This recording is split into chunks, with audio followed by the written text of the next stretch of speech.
Stranger Things is supposed to be over. The finale aired, the credits rolled, and on paper, the story concluded.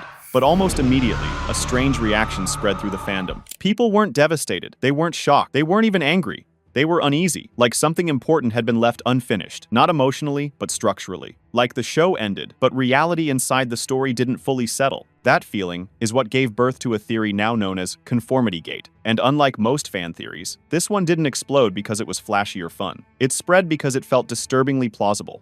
The idea is simple, but dangerous. What if the finale we watched wasn't real? What if the characters never truly escaped? And what if the audience itself was still inside the illusion? The core of Conformity Gate. At the center of this theory is Vecna, not as a monster, but as an architect of perception. Vecna has never been about brute force alone. His real power has always been control of memory, dreams, fear, and belief. He doesn't just kill people, he convinces them of a version of reality and traps them inside it. Conformity Gate suggests that the finale shows a world where everyone quietly settles into lives they once resisted. Conflict dissolves too cleanly. Rebellion fades. Characters don't win, they comply. Mike stops questioning. Nancy drifts toward a future she once rejected. Hawkins doesn't erupt into chaos or reckoning. It simply calms down. For a show built on trauma, sacrifice, and cost, that calm feels unnatural, almost programmed. When fans started looking closer, once people noticed that tonal disconnect, they did what Stranger Things fans have always done. They rewatched. Slowly. Frame by frame. And that's when the theory stopped feeling like cope and started feeling like investigation. Background extras appear frozen in identical poses, mirroring Vecna's signature stance. Characters in crowd shots stare directly into the camera, holding eye contact just long enough to feel intentional. A poster in the background is completely blank, like something unfinished or erased. A radio broadcast lingers far longer than it logically should. Individually, these could be dismissed as production quirks. Together, they form a pattern that feels deliberate. This matters because Stranger Things is known for obsessive attention to detail. This is not a show that accidentally leaves symbolism lying around in its final episode. So fans started asking the uncomfortable question. What if the finale isn't sloppy? What if it's lying? The mistakes that don't behave like mistakes. Several moments in the finale behave differently than normal errors. Steve Harrington refers to a character by the wrong name in a clean, uninterrupted line of dialogue. That kind of mistake would have been caught at multiple levels of production unless it was intentional. Then there's Mike Wheeler. Fans noticed his hair in the finale closely resembles Vecna's same length, same silhouette. On its own, that's meaningless. But within a theory about influence blending in, it becomes symbolic, like the control never left. It just stopped looking threatening. Conformity Gate believers argue that Stranger Things is far too controlled, far too meticulous, to suddenly fall apart in its final moments. If these are errors, they are errors that survived every checkpoint, and that makes them suspicious. The dice that changed everything. The turning point for many fans came from the final end credits shot, a Dungeons & Dragons die sitting clearly on the number 7. This isn't interpretation. It isn't metaphor. It's a literal visual fact. And once people noticed it, the timing suddenly mattered. The ongoing puzzle event connected to the finale ended 5 days later. That date landed on January 7th. 7. Dice, date, number, all aligning. That raised a question that refuses to go away. Why end the entire series with a game visual if the game is truly over? Stranger Things didn't just include D&D as a hobby. It taught both its characters and its audience to understand reality through game logic rules, turns, consequences, illusions. Ending on a die doesn't feel like nostalgia. It feels like a pause. Like the final turn hasn't been taken yet. The door that breaks reality. Fans then compared the very first D&D scene in Season 1 to the final D&D scene of the series. Something subtle but unsettling stood out. The door handle switches sides. In the original scene, the handle is on the left. In the final scene, it's on the right. That alone could be dismissed as a set change until you remember what the show calls our world, the right side up.